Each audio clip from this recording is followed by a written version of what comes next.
तुम्ही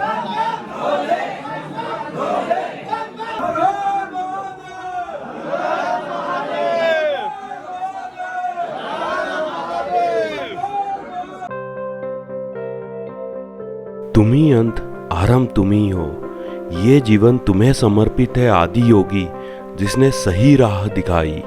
सबसे बड़ा तेरा दरबार है, तू ही सबका पालनहार है। सजा दे या माफी महादेव, तू ही हमारी सरकार है। बोलो हर हर महादेव।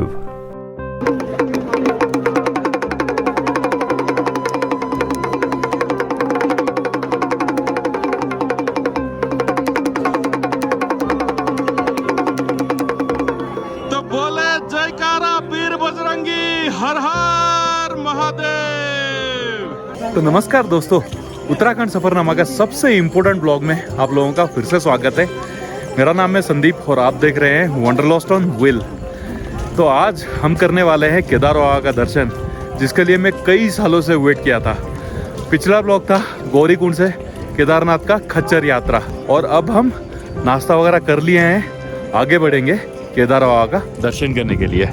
वहाँ ऊपर पहाड़ों में ताजी बर्फ गिरी हुई है, और नीचे जैसे ही कैमरा घुमाता हूँ, यहाँ पे ये ताल का नाम तो पता नहीं, लेकिन केदार बाबा का जो पर्वत है ना, उसका रिफ्लेक्शन बहुत ही सही नज़र में आ रहा है। बहुत ही मनोरम दृश्य है, आप जितना भी देखो कम है। तो बेस कैंप से आगे थोड़ा चढ़ाई मिलेगा, उसके बाद तो ऐसे ही पूरा प्लेन रास्ता है, चलने में कोई दिक्कत नहीं होगी। आगे देखते हैं, आगे शायद वहाँ पे हेलीपैड है। हाँ, वो जो सामने है ना हेलीपैड है, आपको नज़दीक से दिखाऊंगा। लेकिन ये पर्वत इतना खूबसूरत दिख रहा है ना, जितना तारीफ करो उतना कम है। यहाँ दूर से बाबा के दर्शन हो गए, ये दिख रहा है ना बाबा का मंदिर। अभी चलिए नजदीक चलते हैं, और रहा नहीं जा रहा है। ये देखिए, लोकल गांव के लोग यहाँ पे अपना गाय छोड़ रखे हैं चरने के लिए, क्योंकि ये वाला जगह में काफी ज्यादा ठंड होती है। तो नॉर्मल गायों के हिसाब से इन गायों में ज्यादा फर आपको देखने को मिलेगा। तो सामने पहाड़ की चोटी पर भैरवनाथ जी का मंदिर है। आपको अगर भैरवनाथ का दर्शन करना है तो यहाँ से आप ट्रेकिंग करते हुए ऊपर जा सकते हैं। वो सामने है बाबा का मंदिर, और ये जो पुल दिख रहा है ना, उसको पार करके बन रहा है नया रास्ता। और इस साइड में भी काफ़ी टेंट्स से मैं देख पा रहा हूँ। यहाँ पे ऐसे प्रसाद के स्टॉल मिल जाएंगे, 100 रुपया, 200, 150, 250, आप अपने हिसाब से प्रसाद ले सकते हैं। भाई लाइन तो तगड़ी वाली लगी है, तो छोड़ेंगे। लगभग 1 किलोमीटर तक का लाइन लगा है। जय भोले, जय भोले। बहुत ही खूबसूरत है, बहुत ही मनोरम। जय भोले।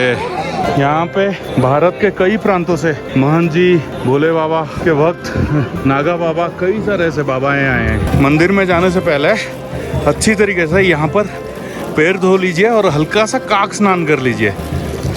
अभी थोड़ी देर में हम लोग बाबा के दर्शन करने वाले हैं। तो बाबा के धाम पर आ गए।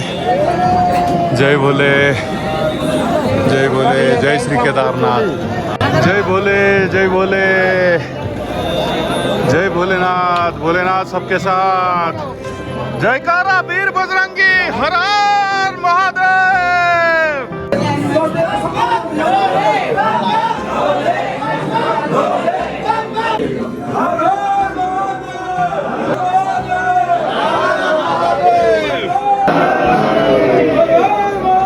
अर्जुन का मूर्ति, श्री अर्जुन।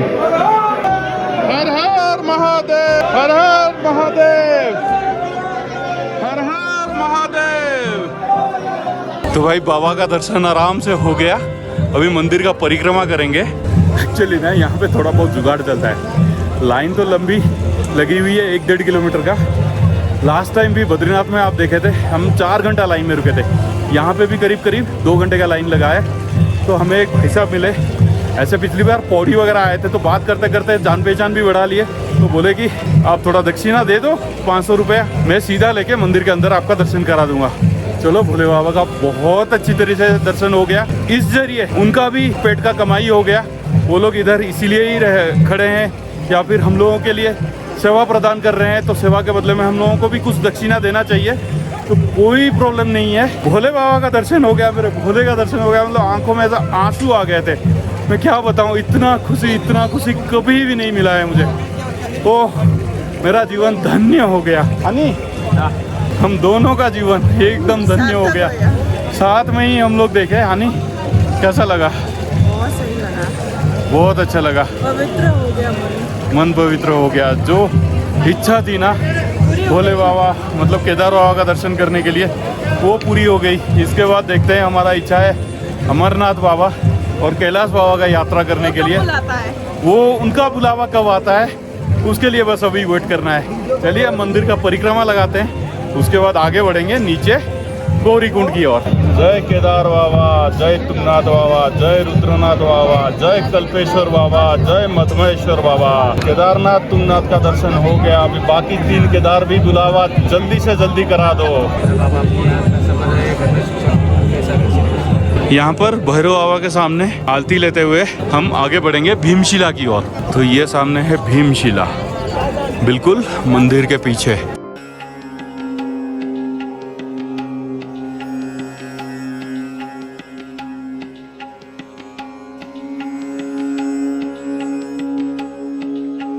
तो अब बात करते हैं पंच केदार के बारे में। जब पांडवों ने अपने भाइयों को मारा, उन पर पाप चढ़ा, ब्रह्म हत्या भी बोल सकते हो, तो वो लोग विष्णु जी के पास गए अपना पाप से मुक्ति पाने के लिए। तब विष्णु जी बोले कि ये पाप से मुक्ति पाने के लिए आपको शिव जी का आशीर्वाद लेना पड़ेगा। पर क्योंकि पांडवों ने अपने भाइयों का वध किया था, इसलिए भोले बाबा उन पर क्रोधित थे और उनसे बचते बचाते वो आके केदार घाटी में चले आए। तो पांडव लोग काफी ढूंढे उन्हें इन हिमालय के वादियों में।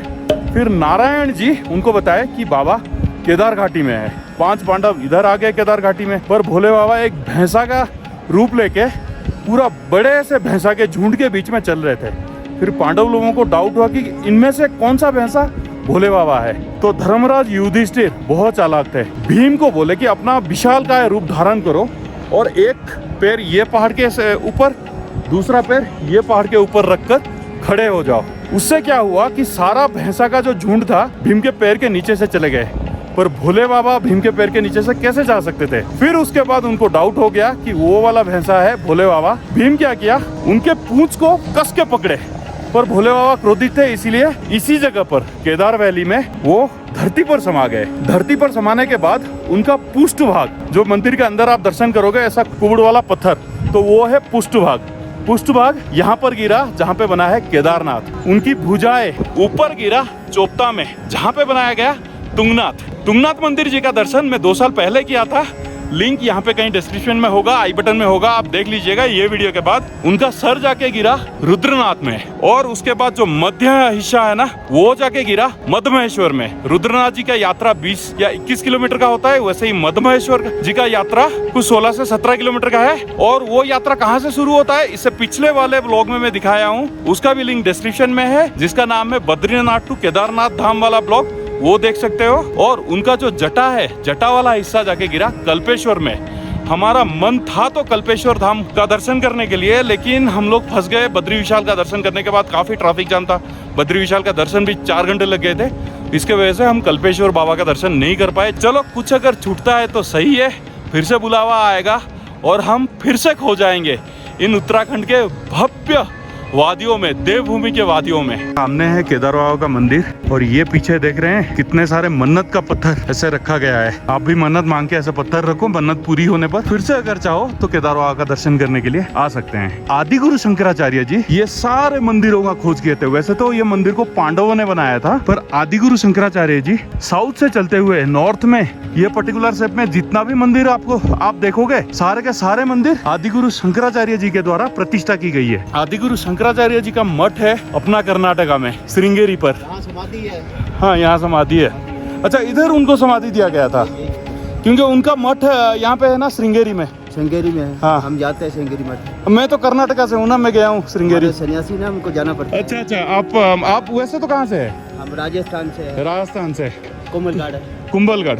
तो आप पूरा भारत भ्रमण करते रहते हैं? नहीं, आश्रम में रहते हैं, कहीं आश्रम में रहते हैं, दर्शन करने आते हैं। अच्छा, मठ है हमारे पास। हर साल एक बार। तो श्रृंगेरी कैसा लगा आपको? बढ़िया लगा। अन्नपूर्णेश्वरी मंदिर गए? श्रृंगेरी के पास होरनाडु है, अभी आएंगे। अभी अगली बार जाना ना, अन्नपूर्णेश्वरी मंदिर जाना वहाँ। ठीक है जी, धन्यवाद बाबा जी। ओम नमो भगवते रुद्राय। तो यहाँ पे आदिगुरु शंकराचार्य जी को समाधि दिया गया था, और कुछ 6 महीने पहले मोदी जी खुद आए थे ये स्टैचू का उद्घाटन करने के लिए। और ठीक आदिगुरु शंकराचार्य जी के स्टैचू के पीछे है विशाल का है केदार बाबा का पर्वत।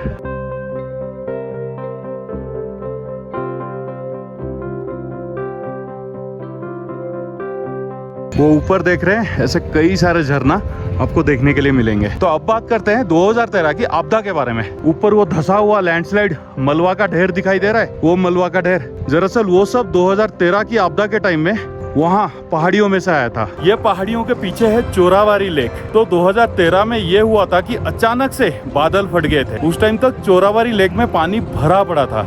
तो जो बादल फटने पर चोराबारी लेक का पानी का ओरिजिनल कैपेसिटी से बहुत ज़्यादा पानी भर गया, जिसके वजह से जो नेचुरली बने थे दीवार या फिर जो बाउंड्री, वो और पानी का दबाव को झेल नहीं पाए।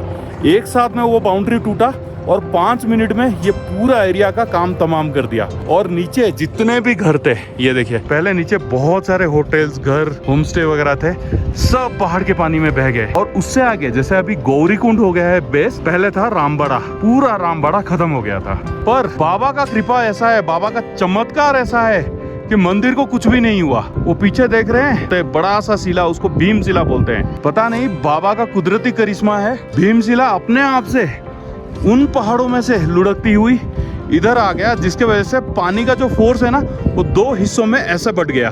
तो मंदिर को नुकसान नहीं हुआ, लेकिन इस एंगल से खड़े होकर देखने पर ऐसा लगता है कि मंदिर हल्का बाएं तरफ टिल्ट हुआ है।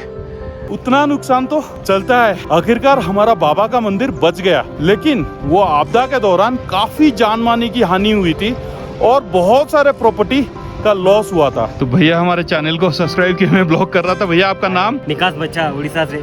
उड़ीसा से? मैं भी तो उड़ीसा से हूँ। उड़ीसा कोटी? होंडा जी। हाँ? बलांगीर डिस्ट्रिक्ट। बलांगीर डिस्ट्रिक्ट, बलांगीर पश्चिम ओडिशा रे। मो ससुर और पश्चिम ओडिशा। बलांगीर डिस्ट्रिक्ट से भाई हमें मिले। चलो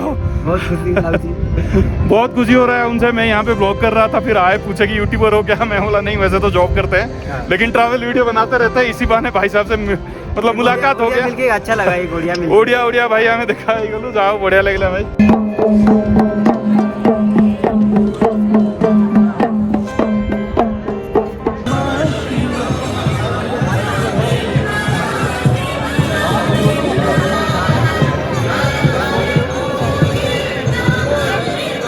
ये नज़ारा, ये मंदिर, ये लैंडस्केप और ये भावपूर्ण एनवायरनमेंट इतना सुंदर लग रहा है, इतना खूबसूरत है, भक्तिमय वातावरण। I am following short of words, शब्द में जोड़ नहीं पा रहा हूँ।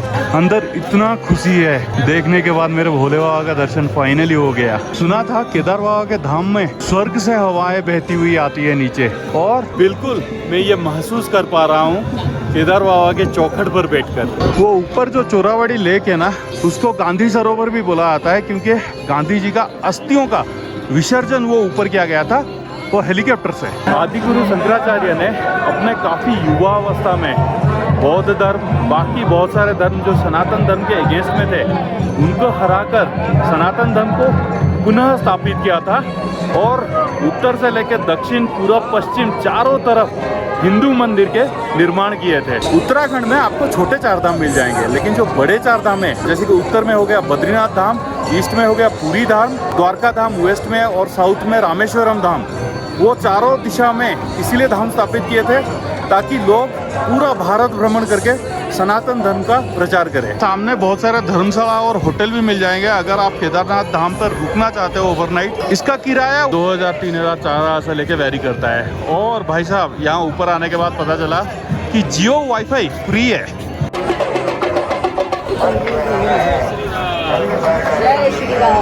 चले इस बार का भोले बाबा का दर्शन आखिरी बार यहाँ से ही कर लेते हैं और आगे बढ़ते हैं गौरीकुंड के लिए। देखिए, मैं कैमरा के सामने दान पुण्य वाला चीज़ें नहीं करता हूँ, पर यहाँ पे ऐसे आपको कई सेवा वाले मिल जाएंगे, जो झाड़ूदार हो गए, जो कि कर्मचारी यहाँ पे साफ सफाई करते हैं। तो 10 का खुला छुट्टा करके लाइए, सबको 10-10 रुपये बांटिए। मैं भी वही किया।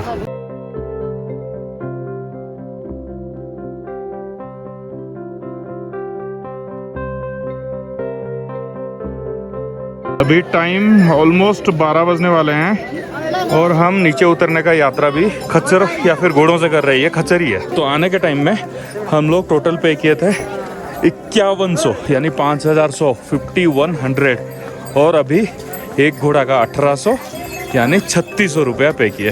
कुछ लोग वो बर्फ़ के ऊपर ऐसे चढ़कर फोटो खींच रहे हैं, लेकिन ये बर्फ़ के ऊपर ना काफ़ी फिसलन रहता है, तो इसलिए भाई ये तो बेवकूफ़ी है। नीचे गिरेंगे, इंजर्ड होंगे और यात्रा आधा में छोड़ना पड़ेगा पूरी। यहाँ पर एक काफ़ी बड़ा वाटरफॉल है, जो अंधेरा होने की वजह से हम लोग जाने के टाइम में मिस कर गए थे।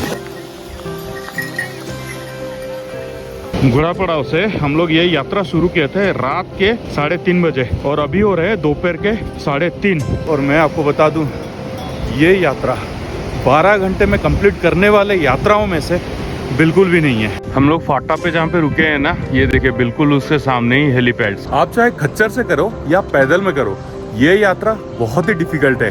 पर हमारा जैसा गलती मत कीजिए 12 घंटे के अंदर वाइंड अप करने के लिए। अगर मैं अकेला होता तो डेफिनेटली पैदल यात्रा करता, लेकिन एक रात की नींद कंप्लीट करने के बाद आराम से सुबह 8-9 बजे यात्रा चालू करता। नॉर्मली ऐसे पैदल अपहिल चलने के लिए लग जाएगा आपको 8 से 9 घंटे और उतरने के लिए 4 घंटे या 5 घंटे। लेकिन उतरने के लिए भी मैं वही सजेस्ट करूंगा कि इमीडिएटली मत उतरिए, एक रात आराम से ऊपर रेस्ट लीजिए, उसके बाद नीचे आइए। हमारे पास अपना रीजन था, मेनली अनन्या की वजह से हम लोगों ने खच्चर लिया, मगर बिना हेलीकॉप्टर के तो वो बिल्कुल भी राजी नहीं हो रही थी। पर हम दोनों ने साथ में यात्रा कंप्लीट किया, इस बात का बहुत ही ज्यादा खुशी है। कल हम फाटा में ये वाला होटल में रुके थे और बैल्कनी से नजारे कुछ ऐसे है। ये सामने देख रहे हैं हेलीपैड्स। भाई इतना टायर्ड हो गया था ना मैं कल, तो ब्लॉग क्लोज नहीं कर पाया। हम लोगों ने ये यात्रा 12 घंटे में कंप्लीट करी, जो कि बहुत बड़ी गलती थी। वी चैलेंज्ड आवरसेल्फ या फिर we pushed ourselves to maximum limit. आप चाहे खच्चर में करो या फिर पैदल यात्रा करो, बोथ आर इक्वली पेनफुल।